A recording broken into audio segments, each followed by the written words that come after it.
Palonghiro, aminado ang mga jeepney driver sa Marikina City na malaking dagok na naman sa kanila itong panibagong aumento sa presyo ng mga produktong petrolyo. Kanya-kanya silang diskarte para kumita at may maiuwi kahit paano sa kanilang pamilya. Sa pag-ikot ng Radyo Pilipinas sa may bahagi ng Marcos Highway, sinabi ng ilang jeepney driver na inahabahan na lamang nila kanilang oras sa biyahe.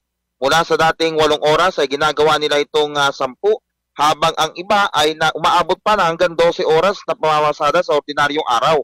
Pero gaya ngayon na bumubuhos sa malakas sa ulan sa nakalipas na magdamag at nakararanas pa ng manaka-ambon, ay tiyak na lalakas sa kanilang kita dahil marami ang sasakay.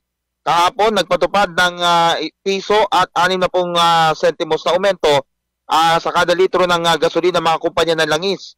45 sentimos naman sa kada litro ng diesel, habang 60 pesos sa kada litro ng kerosene.